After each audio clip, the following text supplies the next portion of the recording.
Барлығыңызға сәлем. Бүгін сүйікті сорпалардың бірі кішкентай котлеттермен турецкий яйла сорпасын дайындаймыз. Негізі бұл сорпаны котлет қоспай жасасаңыздар да болады, өзіңіздің қалауыңызша. Осы мен жасаған рецепт 10 адамға жетеді. Ең алдымен котлеттерді дайындаймыз. Ол үшін 300 грамм тартылған ет, тұз, қара қызыл бұрыш, 2 дана сарымсақты үккіштен өткіземіз.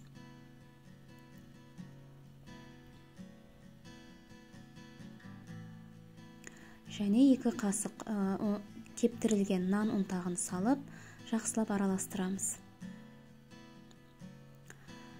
Араластырғаннан кейін осыдан кішкентай котлеттер жасаймыз.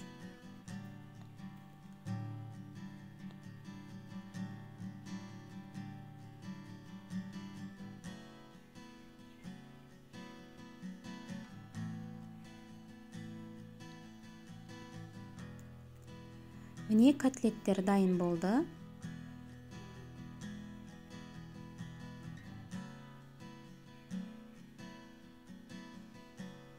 Одан кейін жарты стаканнан кішкене көптеу күрішті ыдысқа салып, жақсылап жуып дайындап қоямыз.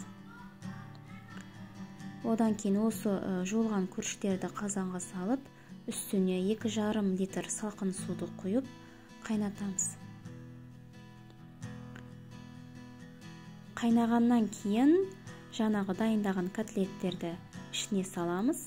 Күріш пен котлетті бірдей пісіреміз. Одан кейін сорпаға араластыратын қоспа дайындаймын. Ол үшін бөлек ыдысқа 2 стакан айран және 2 ас қасық ұнды салып, білінчікпен түйіршік қалмайтындай етіп араластырамын. Дайын болған осы бір келкілік қоспаны орташа отта қайнап тұрған сорпамызға араластырамыз. Оны бірден сорпаға құйып жібермейміз. Сорпамыз іртік-іртік болып қалуы мүмкін. Ол үшін сорпаның суынан кішкене алып, массаға араластырып, одан кейін барлығын қайтадан сорпаға құямын.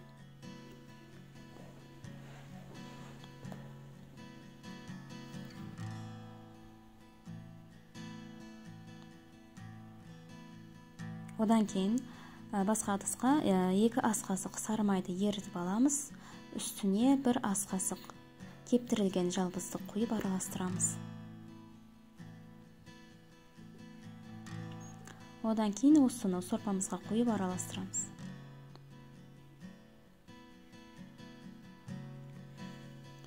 Ең соңында 2 шай қасық тұзды қосып, астын өшіріп, бетін жауып, 10-15 минут уақыт береміз. Сорпаны жақсылап дәмдері бір-біріне сіңу үшін, алғашқы ыстығы кету үшін, одан кейін ұсына берсеңіздер болады.